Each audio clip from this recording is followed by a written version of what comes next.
Happy Mother's Day to all the amazing women here, online, and those who will watch this in the future. Whether you nurture your own children, stepchildren, or furry companions, I want to express gratitude for the love, kindness, and unwavering care you offer to the world every day. Some of the most exceptional mothers I know may not have children of their own, but their nurturing presence enriches the lives of those around them. For me, being a mother has been an unparalleled privilege.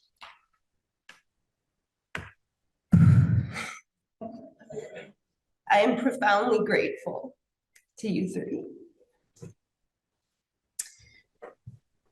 Thank you for infusing my life with profound meaning.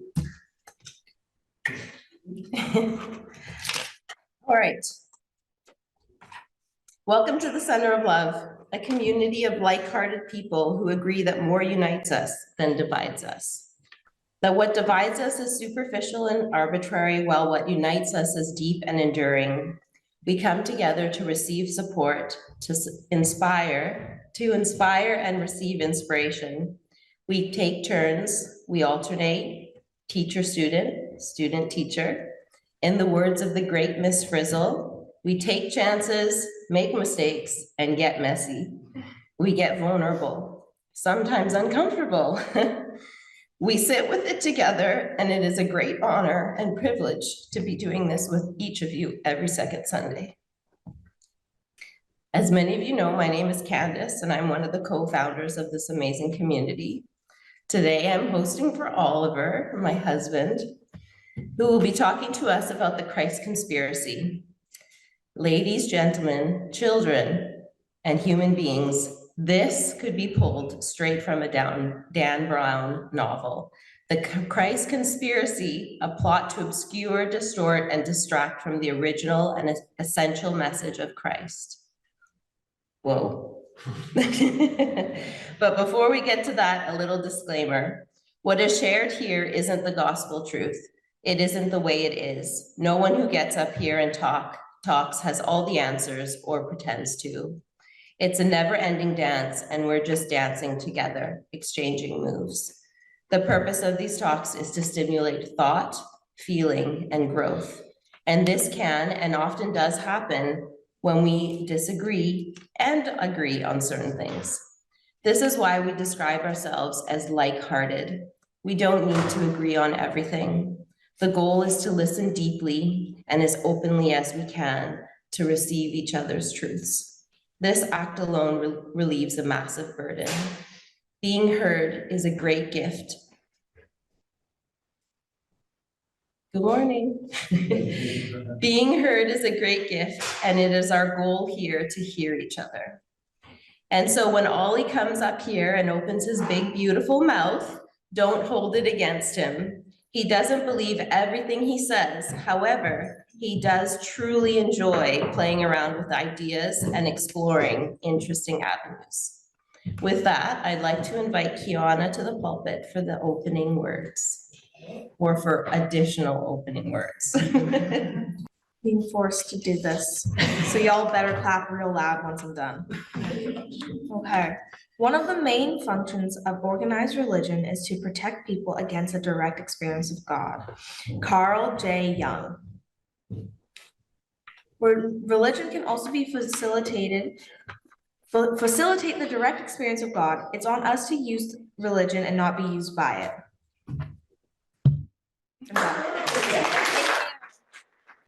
I asked for her to introduce me, but that's the introduction that you're going to get. I guess I'll introduce myself then, although I think I know almost all of you.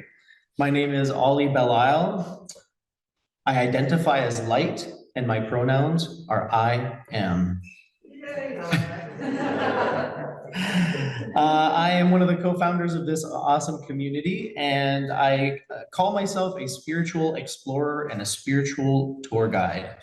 Because for the last 10 years, I've been doing just that, exploring a wide range of traditions and disciplines in search of wisdom, insight, and practices to help me live a good, fulfilling life. I've studied scripture from every corner of the world, tested their propositions in the laboratory of my own life, and discovered some very helpful tools and stories along the way. Yet in all of these years of exploration, I never felt drawn to the story of Jesus, strangely enough. That is, until about a year and a half ago, when I felt suddenly compelled to learn more about what Jesus contributed to the whole of human spiritual development. Inexplicably, I suddenly wanted to know, what did Jesus say? What did he teach? And what does he represent, not only to Christians, but to spiritual explorers and truth seekers, and those like us here today who are committed to walking the path of love? So here's a question.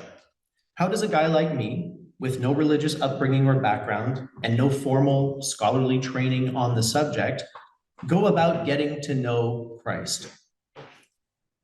Should I ask the Catholics? The Protestants? The evangelicals, maybe? Oh, you know what? My parents are Jehovah's Witnesses. Maybe I should ask them. See, if I did that, I imagine I would get as many different viewpoints as denominations I speak with. And so I figured that's probably not the best way to get to know Christ. And so what I decided to do is what I normally do when I'm curious about a subject. I go straight to the source material, and then I consult my own experience, I test it out, and then third step is I go to other experts to see what they have to say on the matter.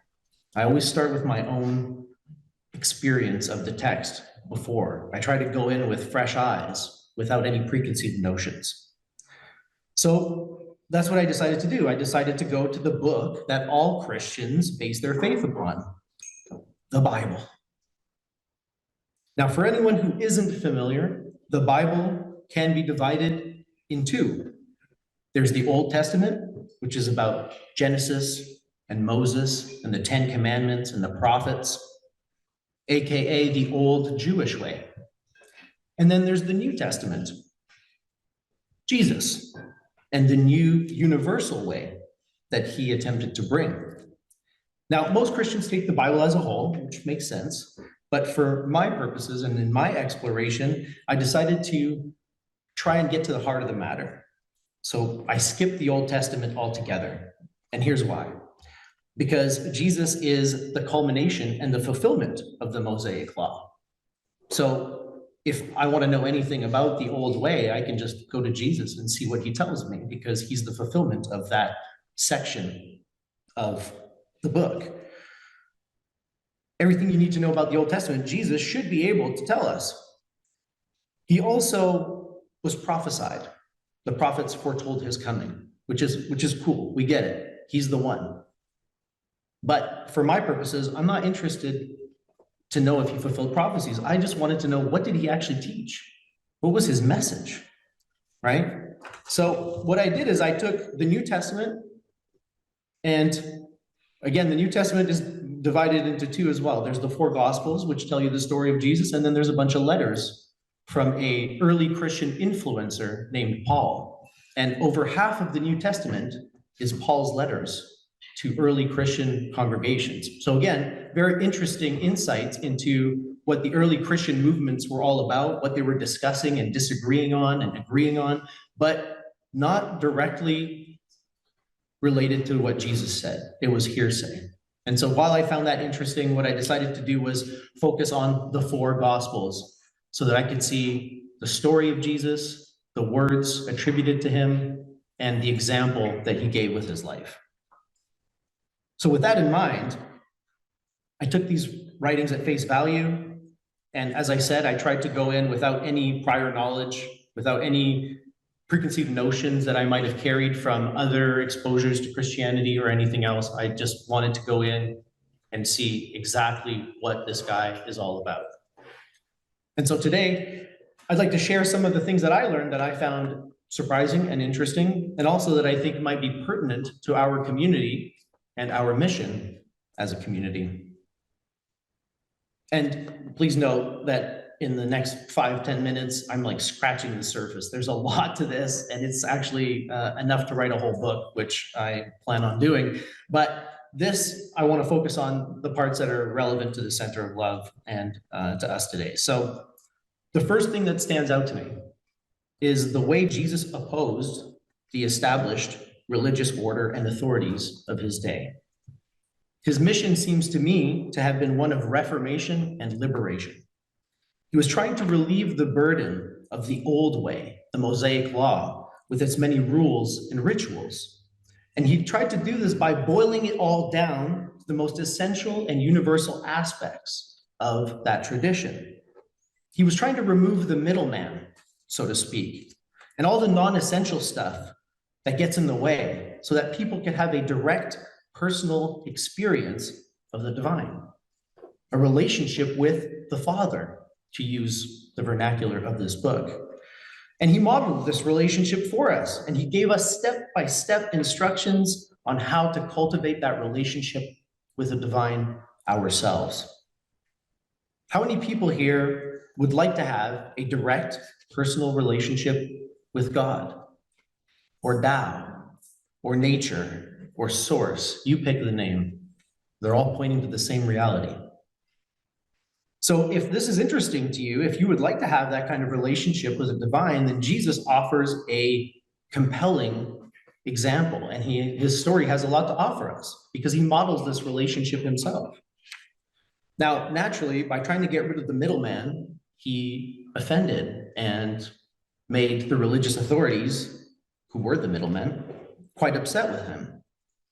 The whole New Testament, he's in conflict with the established religious order of his day. And the authorities are constantly trying to one-up him or get him to say something that's going to get him in trouble. They're always trying to trick him with gotcha questions. And at one point, they asked Jesus, which is the greatest commandment in the law? The old way.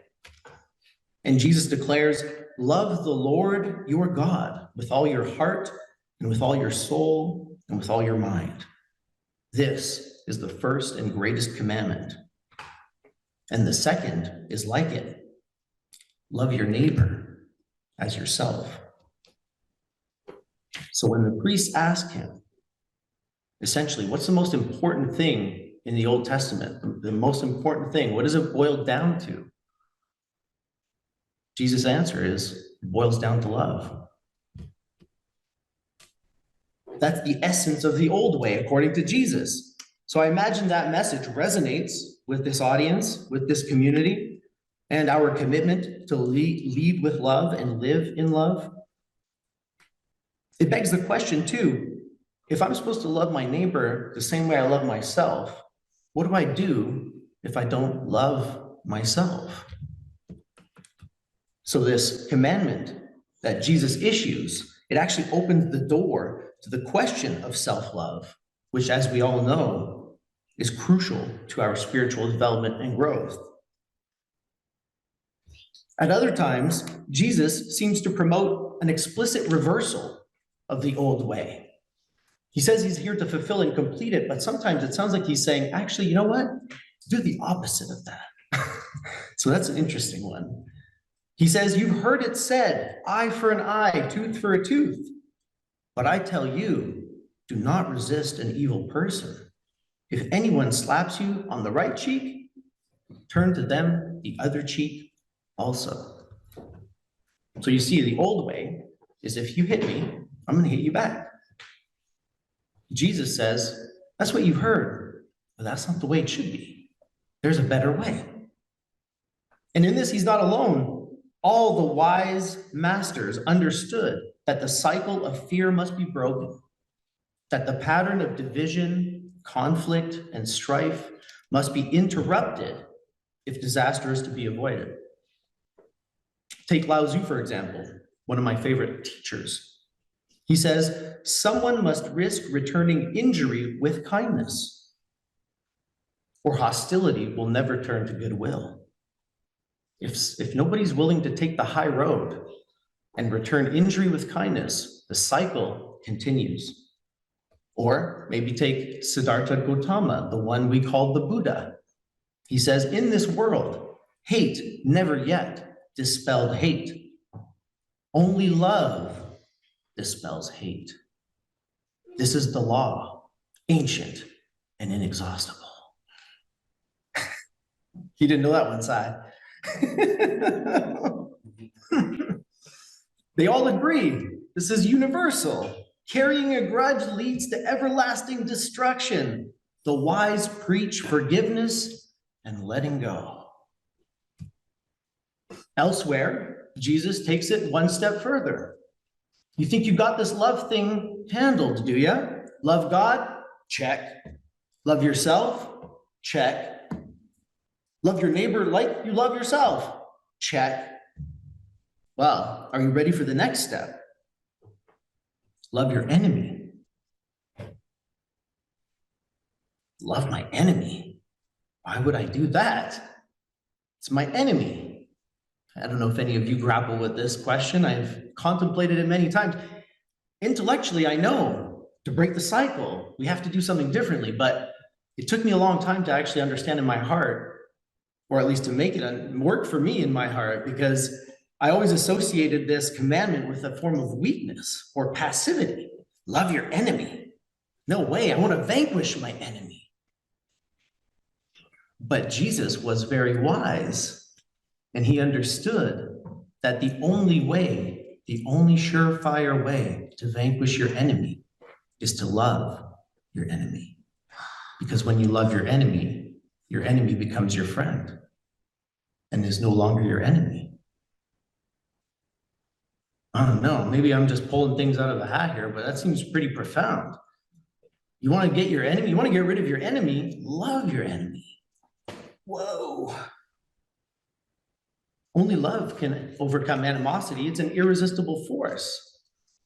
So then love, radical, unconditional love, seems to have been the cornerstone of Jesus's message and the essence he distilled from his own spiritual background with the Mosaic Law.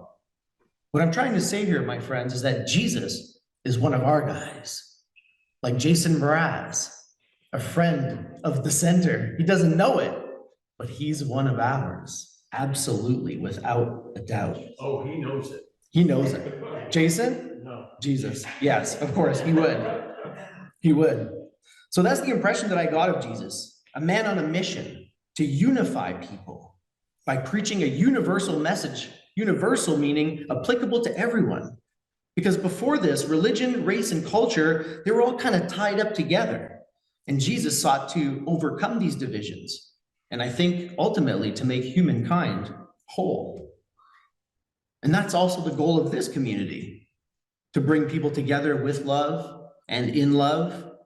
Especially in this time of division, we need to be bridge builders and bringers of wholeness.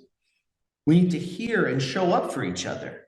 We need to honor and appreciate the superficial differences that make us unique while embracing the common core of humanity that lies underneath it all. Each of us must find his or her own way to walk the path of love. And that's what we're doing here. Each one of us is on his or her own individual path, but we're all walking together. Jesus was the first to deliver a universal message and attempt to unify all people. His story and message were so profound that they continue to resonate today in the hearts of people all over the world, as they should. But the essence and the meaning of Jesus's message tends to get a little bit watered down and lost in the wash. Jesus never asked anyone to believe in him. He never spoke about homosexuality. He never asked to be worshiped. And in fact, when people start to worship him, he says, no, not me, the Father. That's who you're supposed to worship. He didn't want to be worshiped. He didn't come here for that, right? And so it's a little bit ironic that a person who came here to unify humanity with a message of love has given rise to thousands and thousands of distinct and separate denominations and sects, centered upon the worship rather than the imitation of Christ. It's ironic, the fact that Jesus has been all wrapped up in the Old Testament mixed in with Paul, who never knew Christ, never was around when he was around, just showed up on the scene and decided, I like this thing. I think I'm going to take over. The fact that Jesus has been wrapped up in all this stuff and covered up by doctrines and creeds that were invented by Roman politicians centuries after Jesus' death, none of this is a mistake, my friends. It's all part of the conspiracy to muddy the waters. Christ's message of unity through love is a threat to the ones who benefit from our divided and confused state. The first thing they did is they killed the messenger, as we all know, but it was too late. The message was already spreading like wildfire. This universal gospel was already working its way throughout the Roman Empire. So the Romans, being pragmatic, they decided to play the old, if you can't beat them, join them card. But they didn't just join. They hijacked this movement. They distorted it. And then they used it to reinforce the tribalism and the divisions that Jesus sought to dissolve in love. The point of this conspiracy is to prevent us from seeing the oneness of the human family, the oneness of all life, and the oneness of the universe. And it's not a theory. It's not a conspiracy theory. It's out in the open. It's in the historical record. You can tell that these people don't want you to read the Bible. They don't want you to read what Jesus actually said. You know this because for centuries, the Bible was written exclusively in Latin, a language that nobody spoke. They weren't making it easily accessible to people. They weren't making it easy for people to get to know the Bible until the Protestant Reformation. And then it was translated into more common languages. And you can imagine the uproar that that caused when the average person was able to engage with this material. Now the Bible is in English, anybody can read it, but most people think, well, that's complicated. I don't know enough about the Bible to read it by myself. I need someone to tell me what it says. And that's fine. It's not a judgment, just an observation that many people take at face value, what they should be verifying for their own selves.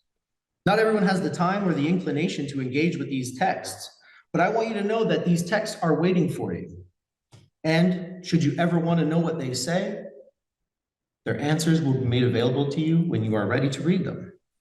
And in my experience, you tap into the power and value of books like the Bible when you set aside what you've been told about them and you engage with them directly with fresh eyes and an open mind.